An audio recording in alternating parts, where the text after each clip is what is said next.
दोस्तों यहाँ पर निर्देशांक ज्यामिति क्लास 10th का एक सवाल लिखा हुआ है।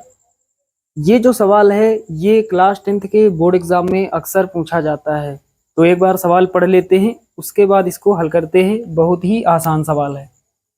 तो यहाँ पर लिखा है, उस बिंदु के निर्देशांक ज्ञात कीजिए जो बिंदुओं 4, -3 और 8, 5 को जोड़ने वाले रेखाखंड को आंतरिक रूप से 3:1 के अनुपात में विभाजित करता है। तो चलिए हल करते हैं। तो सवाल कुछ इस तरह से है, उस बिंदु के निर्देशांक ज्ञात कीजिए जो बिंदुओं 4, -3 और 8, 5 को जोड़ने वाले रेखाखंड को। तो एक रेखाखंड बना लेते हैं। मान लेते हैं ये कोई रेखाखंड है, इस तरह से ये रेखाखंड है। इसका नाम दे देते हैं ए बी। ए बी कोई रेखाखंड है। मान लेते हैं बिंदु ए के निर्देशांक यहाँ पर 4, -3 और बिंदु बी के निर्देशांक 8, 5। ऊपर सवाल में लिखा है, उस बिंदु के निर्देशांक ज्ञात कीजिए जो बिंदुओं ए और बी को जोड़ने वाले रेखाखंड को आंतरिक रूप से 3:1 के अनुपात में विभाजित करता है। मान लेते हैं यहाँ पर एक बिंदु है P। तो रेखाखंड AB को जोड़ने वाला एक बिंदु P मान लिया हमने, जिसके निर्देशांक x, y यहाँ पर हमने मान लिया। अनुपात यहाँ दिया गया है, लिखा है 3:1। 3:1 ये अनुपात हमें दिया गया है।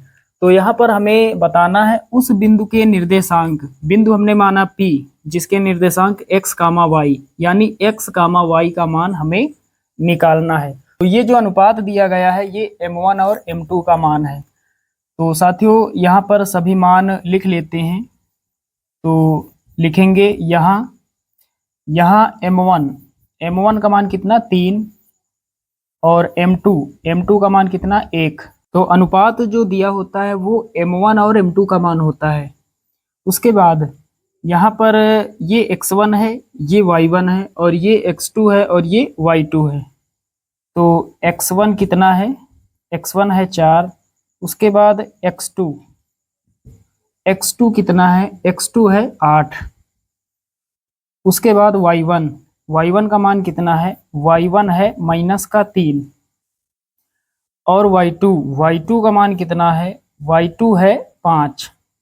तो सभी मान यहाँ पर हमने एक स्थान पर लिख दिए हैं। चलिए दोस्तों अब क्या करते हैं, अब अंतःविभाजन का सूत्र लगा देते हैं। तो x के लिए होता है mx प्लस mx और बटे में m प्लस m, और y निर्देशांक के लिए होता है my प्लस my और बटे में m प्लस m। चलिए अब यहाँ पर हमें लिखना है 12 और 21, नीचे 12। यहाँ लिख देते हैं 12, 21 और 12। तो सूत्र अब हमारा कंप्लीट हो गया। x बराबर m1 x2 plus m2 x1 बटे m1 प्लस m2।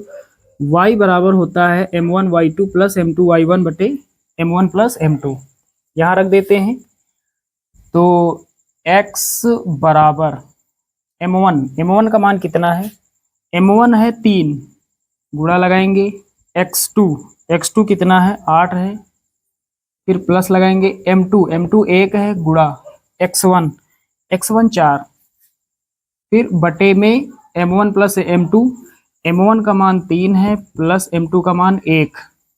और यहाँ y के लिए इधर रख देते हैं। तो y बराबर m1 का मान 3 गुणे y2 कितना है, y2 है 5 प्लस m2 1 है, गुणा y1 कितना है -3।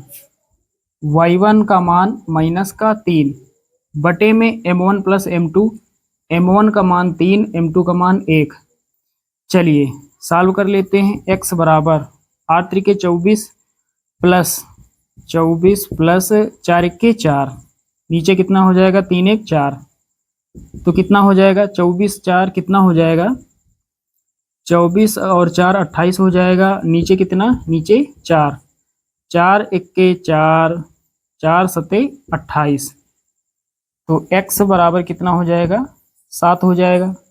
इधर y का निकाल लेते हैं, 5 तियां 15, माइनस गुणा प्लस माइनस होता है, 3 इक्के 3 बटे में कितना 3 + 1 4, 15 में घटाएंगे 3 12 बचेगा, नीचे कितना 4, 4 इक्के 4, 4 तियां 12। तो y बराबर कितना आएगा, 3 आएगा। तो x और y दोनों का मान हमने निकाल लिया है, यानी बिंदु P के निर्देशांक x, y के जो मान होंगे 7, 3। तो यहाँ पर लिखेंगे अतः, सबसे नीचे लिखेंगे अतः बिंदु P के निर्देशांक बराबर x, y बराबर लगाएंगे x का मान कितना प्राप्त हुआ 7 और y का मान कितना 3, y का मान 3, x का मान 7। यही हमारा फाइनल आंसर हो जाएगा।